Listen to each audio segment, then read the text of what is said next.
Microsoft announced it has agreed to partnerships with NVIDIA and Nintendo as it tries to convince European Union officials to approve its $69 billion purchase of Activision Blizzard, the company behind the popular game franchise Call of Duty. Microsoft President Brad Smith had a closed-door meeting with EU regulators and competitors in Brussels to address concerns that its acquisition or planned acquisition of Activision Blizzard could hurt competition in the multi-billion-dollar video game industry. For more on these headlines, we cross over to London, where we're joined by Arise business analyst Bode Oshosumi.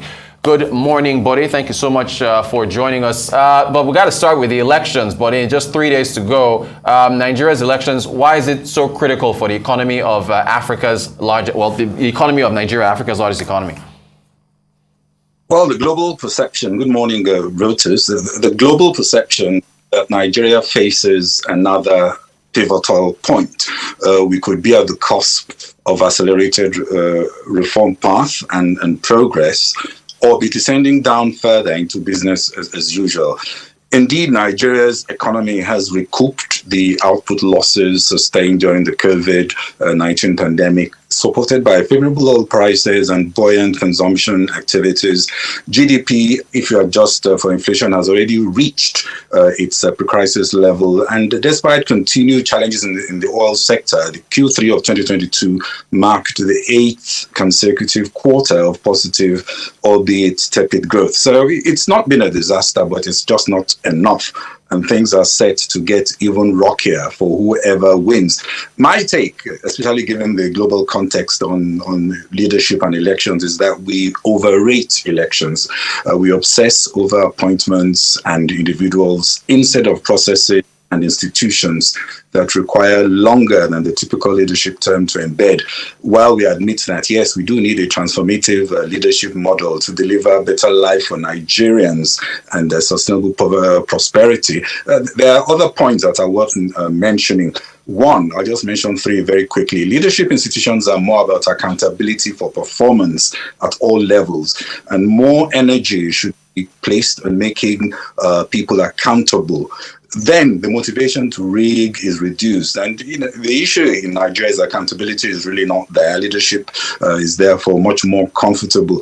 Why in the UK have you had 3 prime ministers in the last 12 months? Why is Nicola Sturgeon tired? Why did Japan's longest serving prime minister Shinzo Abe step down? Why is New Zealand's Jacinda Ardern saying that she has no more time to lead the country? In Italy, we've lost count of their leaders. It's all about accountability. It's not about you're taking in a role. In Nigeria, we've had millions of barrels of oil stolen and no heads rolled. So instead, we are burning down banks, and during elections, our infrastructure is at risk. So it's a bit of a tragedy. But as you know, leadership in Nigeria is fun, self-award of accolades and illegal access and abuse of public resources. I believe the word is prebendalism, where you have elected officials and governments feeling they have a right to a share of government revenues, and they use them to benefit supporters.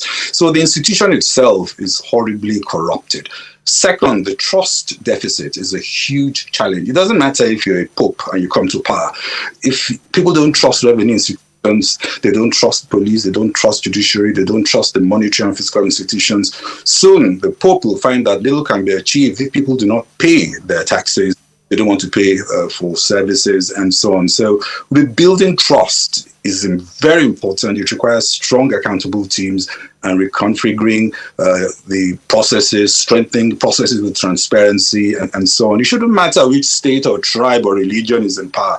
If the institutions are there and people trust the institutions, then, of course, we can have anyone lead us for 4 or 2 or 8 years, depending on how well he does. The third thing, of course, is the economic risks. Elections are very expensive, especially when they are messy. More importantly, instability and uncertainty will slow down an economy which, on a per capita basis, is barely growing. So violence and destruction of assets is a serious self-inflicted stab on our economy. So we just hope that we don't get to that. Unfortunately, few are ever held accountable for inciting violence and using extrajudicial means to pursue perhaps legitimate cases. So one hopes the younger generation will vote seeing things differently, and we won't make the mistakes the elders have made. The world, of course, is watching to see if Nigeria has learned anything, noting that only Nigerians will fix Nigeria, and this week is another opportunity to do so. Thank you so much for the analysis, buddy. It doesn't get any bigger than that. McKinsey, let me ask you about that. Having to take the medicine that it has been giving to other clients with respect to, job cuts and so on.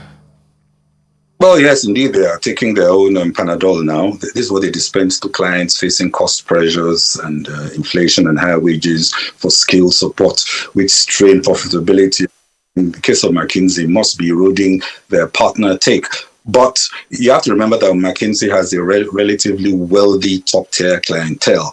So if they are going through this, imagine what many of the other firms that find it even more difficult to pass higher fees to clients will be going through. According to McKinsey, this is focused mainly on the support service functions, which obviously with the new automation, during the time when we're all working from home, there were all kinds of technology enhancements that are now available to make office support much, much more efficient. So you can't go back to what it used to be pre-pandemic. So I guess McKinsey is obviously seeing so many opportunities to be much more efficient. And of course, that's going to help in managing their margins as well. KPMG, remember last year, cut 2% of its workforce. They were last week, cut 2% of its workforce. They were one of the world's first major accountancy do so. And the other thing, of course, is that Bain and BCG, they also announced last year one of the biggest rounds of pay rises for new hires in more than two decades. What am I trying to say? Although we are seeing a situation where head cuts are there, especially in support functions, when things are really tough, it gets actually good for consultants. The opportunities to support firms in re-architecting their businesses, there's demand for strategic repositioning and so on. So you have a situation where you also need to recruit more and pay your skilled workforce more, and at the same time you're trying to downsize, especially in functions that you are now automating. So that is a very difficult balance to achieve. But of course, if anybody can do it, McKinsey should. Arise business analyst Bode Oshosumi. Bode, thanks for taking us through the headlines. We appreciate your insights as always.